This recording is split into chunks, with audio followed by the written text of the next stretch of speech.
గణేశాయ నమ, గాయత్రీదేవ్య నమ, మహాసరస్వతి నమ, మాతాపితృభ్యో నమ.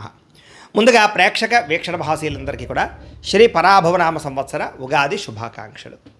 ఈ సంవత్సరం ద్వాదశ రాశుల వారికి కూడా సకలైశ్వర్య భోగభాగ్యాలు కలగాలి అని, సమస్త కోరికలు తెరవాలి అని, సకలగా శుభాలు జరగాలి అని మనస్ఫూర్తిగా అమ్మవారిని ప్రార్థన చేసుకుంటూ ఇప్పుడు మనం ద్వాదశ రాశుల వారికి కూడా ఈ ఉగాది తర్వాత ఏ రకంగా ఉండబోతుందో తెలుసుకునే ప్రయత్నం చేద్దాం.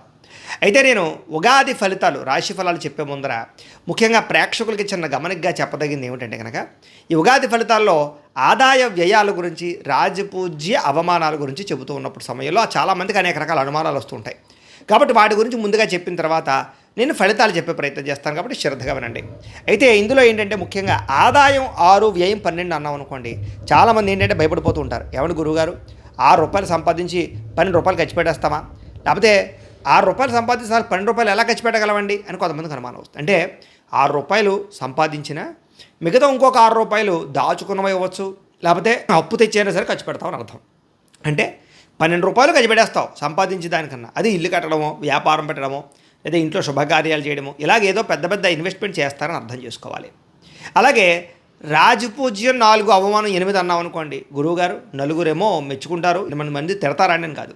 అంటే దాని అర్థం తిట్టడం కాదు. అంటే ఒక నలుగురు మీరు ఎదుగుతుంటే సంతోషించే వాళ్ళు ఉంటే, ఎనమడుగురు మీరు ఎదుగుతుంటే ఓరవలేని వారు శత్రువులు, లేదా నరదిష్టి నరఘోష ఎక్కువగా ఉంటుందని అర్థం చేసుకోవాలి.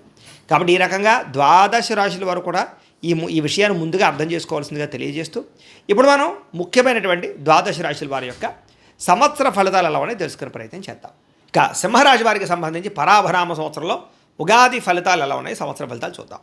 అయితే ఎవరెవరు ఈ సింహరాశిలోకి వస్తారయ్యా అన్నట్లయితే కనుక, మఖా నక్షత్రం 1, 2, 3, 4 పాదాల వారు, పుబ్బా నక్షత్రం 1, 2, 3, 4 పాదాల వారు, ఉత్తరా నక్షత్రం 1వ పాదం వారు కూడా సింహరాశిలోకి వస్తారు. అయితే పేరును బట్టి చూసుకునేటటువంటి వారు మీ పేరులో మొట్టమొదటి అక్షరం కనుక మా, మీ, ము, మే, మో, టా, టీ, టూ, టే ఈ అక్షరాలతో మీ పేరు ప్రారంభమైతే మీ అందరిది సింహరాశి అవుతుంది. కాబట్టి సింహరాశిని చూసుకోండి. ఈ సంవత్సరం మీకు ఆదాయం 5, వ్యయం 5గా కనపడుతుంది. అంటే వచ్చిన డబ్బులు వచ్చినట్టే ఖర్చు అయిపోతున్నాయి. కాబట్టి ఖర్చుల విషయంలో, డబ్బుల విషయంలో చాలా జాగ్రత్తలు తీసుకోవాలి. అలాగే రాజపూజ్యం 7గా కనపడుతోంది, అవమానం కూడా 7గా కనపడుతుంది. అంటే మిమ్మల్ని తిట్టేవాళ్ళు, కించపరిచేవాళ్ళు లేదా శత్రువులు బాగా పెరుగుతున్నారు. దాంతోపాటుగా మిమ్మల్ని పూజించే వాళ్ళు కూడా తక్కువగా, సమానంగానే ఉన్నారు.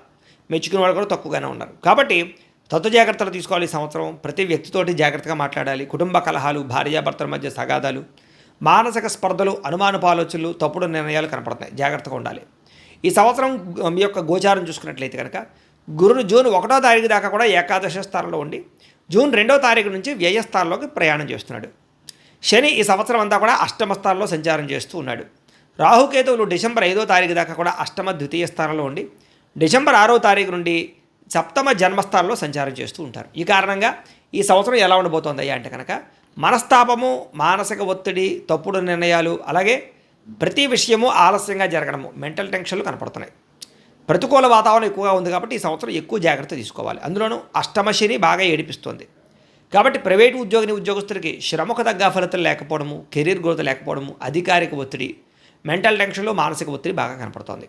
ఇక ప్రైవేటు ఉద్యోగస్తులు కూడా ఏదో రకమైనటువంటి అలజడి, తొట్టుపాటుతనము లేదా ఉద్యోగ నష్టాలు కనపడుతున్నాయని చెప్పచ్చు. అలాగే ఉద్యోగపరంగా సమస్యలతో పాటుగా ప్రమోషన్లు ఆలస్యం అవ్వడాలు కానీ, లేదా అనవసరమైన ప్రదేశాలకి బదిలీ జరగడం కానీ జరిగే అవకాశం కనపడుతోంది. ప్రమోషన్లు కానీ, విషయాలు కానీ తన్నుకుపోయే అవకాశం కనపడుతుంది వేరే వాళ్ళు. ఇక గవర్నమెంట్ ఉద్యోగస్తులందరూ కూడా ఒడిదుడుకులతో కూడుకున్నటువంటి ఉద్యోగాలే కనపడుతూ ఉన్నాయి. గవర్నమెంట్ ఉద్యోగస్తులు జాగ్రత్తగా ఉండాలి. నిరుద్యోగులు కూడా ఈ సంవత్సరం ఆచితూచి స్టెప్ వేయకపోతే కనుక సరైన ఉద్యోగ అవకాశాలు రావు. వచ్చిన చిన్న చిన్న ఉద్యోగాలు లేదా తాత్కాలిక ఉద్యోగ అవకాశాలు కనపడుతున్నాయి. విదేశాల్లో ఉద్యోగాలు చేసేవారికి ఉద్యోగాలు పోయే అవకాశాలు, స్థాన భ్రంశాలు, స్థాన చలనాలు కనపడుతూ ఉన్నాయి. అలాగే ఎవరైతే పర్మనెంట్ ఉద్యోగం కోసం ప్రయత్నం చేస్తున్నారో వాళ్ళకి అతి కష్టంగా కనపడుతుంది అవకాశం. విద్యార్థులు కూడా ఈ సంవత్సరం ఇబ్బందులు, ఒడిదుడుకులు బాగా కనపడుతూ ఉన్నాయి. అలాగే ఎక్కువగా చెడు విద్యార్థులతో స్నేహం చేయడం, చెడు వ్యసనాలు, ప్రేమ వ్యామోహాలు, సెల్ ఫోన్ గేమ్స్ బాగా పాడు చేసే అవకాశాలు ఉన్నాయి. కాబట్టి ప్రత్యేక శ్రద్ధ పెట్టండి చదువు పట్ల. కాలేజీలో అధ్యాపకులతో జాగ్రత్తగా ఉండండి, లెక్చరర్స్ తోటి.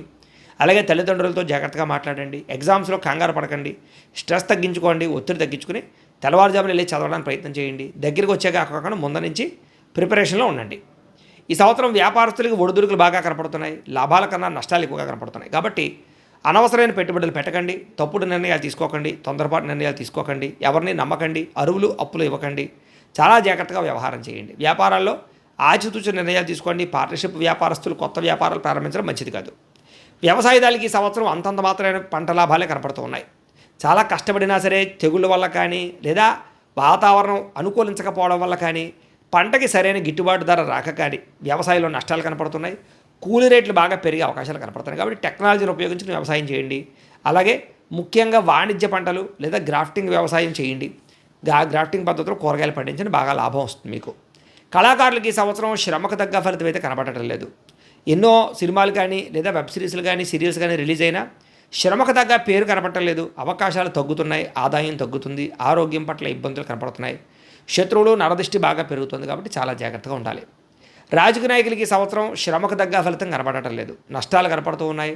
ఎలక్షన్స్లో అపజయాలు కనపడుతున్నాయి. పదవులు కోల్పోయే అవకాశాలు, ప్రత్యర్థుల వల్ల సమస్యలు లేదా పోలీస్ కేసుల్లోనూ కోర్టు కేసుల్లోనూ ఇరుక్కునే అవకాశాలు, అనేక రకాల చిక్కుల్లో ఇరుక్కునే అవకాశాలు ఉన్నాయి. జాగ్రత్తగా ఉండాలి. మీ మీద నిందారోపణలు కనపడుతున్నాయి. భార్యాభర్తల మధ్య కూడా అనుకోని వివాదాలు, మాట పట్టింపులు, తగాదాలు కనపడుతున్నాయి. కాబట్టి మాట్లాడుకునేటప్పుడు చాలా జాగ్రత్తగా ఉండండి. ఈ సంవత్సరం ముఖ్యంగా ప్రేమికుల మధ్య చికాకులు, గొడవలు కనపడుతున్నాయి. మీ ప్రేమ వ్యవహారాలు ఇంట్లో వాళ్ళకి నచ్చకపోవడం, మీ పెళ్లికి అంగీకరించకపోవడంతో పాటుగా మీ ఇద్దరి మధ్య గొడవలు రావడం కానీ, అనుమానపు ఆలోచనలు రావడం కానీ, విడిపోవడం కానీ జరిగే అవకాశం ఉంది. బ్రేకప్స్ జరిగే అవకాశాలు ఎక్కువ కనపడుతున్నాయి. జాగ్రత్త. ఈ సంవత్సరం వివాహ ప్రయత్నాలు చేసేవారు 1కి 10 సార్లు జాతకం చూపించుకోండి. ఎందుకంటే జాతకంలో ఉండే లగ్న బలం బాగోకపోయినా, గ్రహాలు దశలు బాగోకపోయినా సరైన వివాహాలు రాకపోవడం, వివాహం లేట్ అయిపోవడం లేదా కుదిరిన వివాహాలు చెడిపోవడం కనపడుతుంది. వీరికే కాదు, ఎవరికైనా సరే ఒకసారి మీ డేట్ ఆఫ్ బర్త్ లేదు మాకు పంపిస్తే మీ జాతకం చూసి గ్రహాలు ఎక్కడ ఉన్నాయి, దశలు ఏం నడుస్తున్నాయి, అనుకూలంగా ఉందో లేదో చెప్తాం. లేదా ఏదైనా సమస్యలతో ఇబ్బంది పడుతూ ఉంటే కనుక వాటికి పరిహారాలు చేయిస్తూ ఉంటాం. ఎందుకంటే ఈ సంవత్సరం గోచారం అస్సలు బాగోలేదు. జాతకంలో ఉండే గ్రహ దోషాలు పోగొట్టుకోకపోతే ఈ సంవత్సరం చాలా ఒడిదుడుకులు, ఇబ్బందులు ఎదుర్కొంటారు. కాబట్టి చాలా జాగ్రత్తగా ఉండాలి. ఈ సంవత్సరం సంతానం విషయంలో కూడా మిస్క్యారేజ్ అయ్యే అవకాశాలు ఎక్కువ ఉన్నాయి. కాబట్టి ఐవీఎఫ్ ట్రీట్మెంట్లు చేయించుకునేటటువంటి వారు, మెడిసిన్ వారేవాళ్ళు ఎక్కువ జాగ్రత్త తీసుకోండి.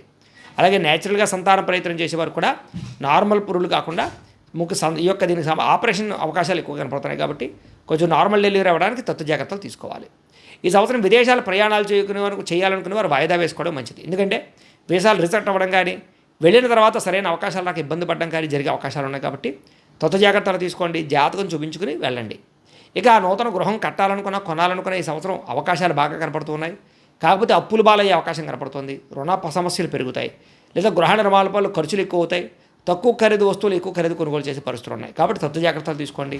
భూ క్రయ విక్రయాలు జరిపేటప్పుడు జాగ్రత్త, రిజిస్ట్రేషన్ విషయంలో జాగ్రత్త, అనవసరమైన భూములు, లిటికేషన్ భూములు కొనుగోలు చేసే అవకాశాలు ఉన్నాయి. జాగ్రత్తగా ఉండండి. పెద్దల నుంచి సంక్రమించవలసిన ఆస్తులు మాత్రం సంక్రమించే అవకాశాలు కనపడుతున్నాయి. ఈ సంవత్సరం పెట్టుబడులు పెట్టేటప్పుడు చాలా జాగ్రత్తగా ఉండాలి. షేర్లు, ట్రేడింగ్ల జోలికి అసలు వెళ్ళకండి. ఎవరికి డబ్బులు అప్పులు అరువులు ఇవ్వకండి. చాలా జాగ్రత్తగా ఉండండి. బంగారం మీద, భూములు యందు లేదా వెండి యందు లేదా మీ ఫిక్స్డ్ డిపాజిట్లు, పాలసీల్లో పెట్టుకోవడానికి మాత్రం ప్రయత్నం చేయండి. అలాగే కోర్టు వివాదాలన్నీ కూడా జాప్యం కనపడుతుంది. అంటే వాయిదాలు పడిపోతాయి తప్ప సరైనటువంటి తీర్పులు వచ్చే అవకాశం కనపడలేదు. ఒకవేళ తీర్పు వచ్చినా కూడా మీకు అనుకూలంగా కనపడటం లేదు.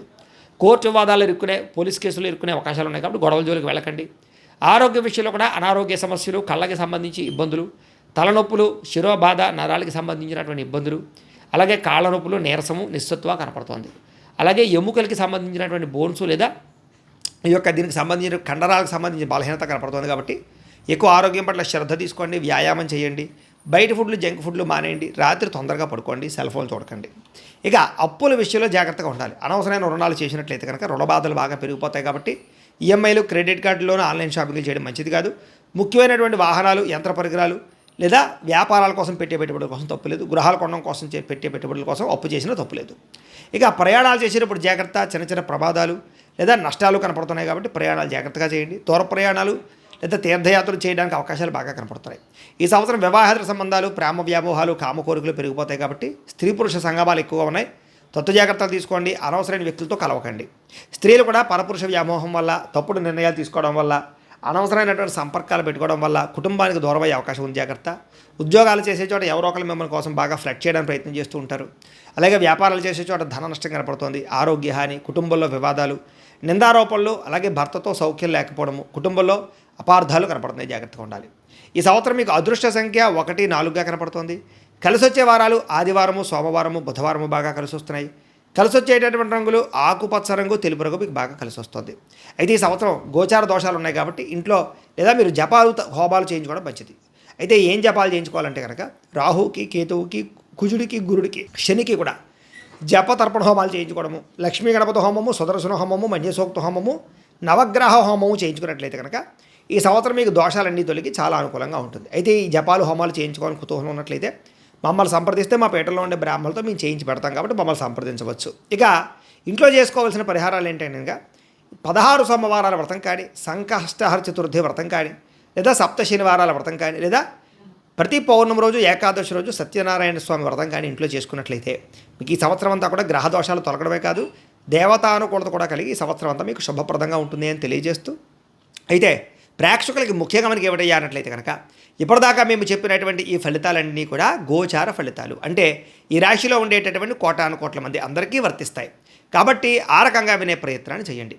ఒకవేళ మీ పర్సనల్ జాతకం అంటే మీకు ఒక్కరికి ఎలా ఉందో తెలుసుకోవాలి అన్నా, లేదా ఏదైనా సమస్యలతో ఇబ్బంది పడుతూ ఉన్నా దానికి మీ date of birth, time, place of birth, మీ పేరు మా వాట్సాప్ నెంబర్కి మెసేజ్ పెట్టినా, లేదా మాకు ఫోన్ చేసినా కూడా మీ జాతకం ఎలా ఉందో చూసి చెప్పే ప్రయత్నాన్ని చేస్తాము. లేదా ఏదైనా సమస్యలతో ఇబ్బంది పడుతూ ఉంటే కనుక వాడికి పరిహారాలు చెప్పడం కానీ, లేదా పరిహారాలని మా పీఠంలో ఉండే బ్రాహ్మణుల ద్వారా జపాలోని, మండపారాధనలని, అభిషేకాలు, తర్పణాలు, హోమాలు ఇవన్నీ కూడా చేయించే ప్రయత్నం చేస్తాం. లేదా మీరు స్వయంగా వచ్చి పాల్గొన్నా కూడా మీ చేత కార్యక్రమాలు కూడా నిర్వర్తింపజేసే ప్రయత్నం చేస్తాం. కాబట్టి చక్కగా ఈ సంవత్సరం అంతా కూడా మీకు సుభిక్షంగా ఉండడానికి చక్కగా ఈ జపాలు, హోమాలు చేయించుకున్నట్లయితే మీకు చాలా బాగుంటుందని ప్రత్యేకంగా తెలియజేస్తూ, అలాగే చాలా భవిష్యత్తులో మీకు ఇంకా అభివృద్ధిలో ఉండడానికి చక్కగా ప్రతిరోజు ఇంట్లో దేవతారాధన చేసుకోండి అని ప్రత్యేకంగా తెలియజేస్తూ, స్వస్తి ప్రజాభ్య పరిపాలయంతాం న్యాయేన మార్గేణ మయి మయీషాః గోబ్రాహ్మణేభ్యः శుభమస్తు నిత్యం లోకాః సమస్తాః సుఖినో భవంతు.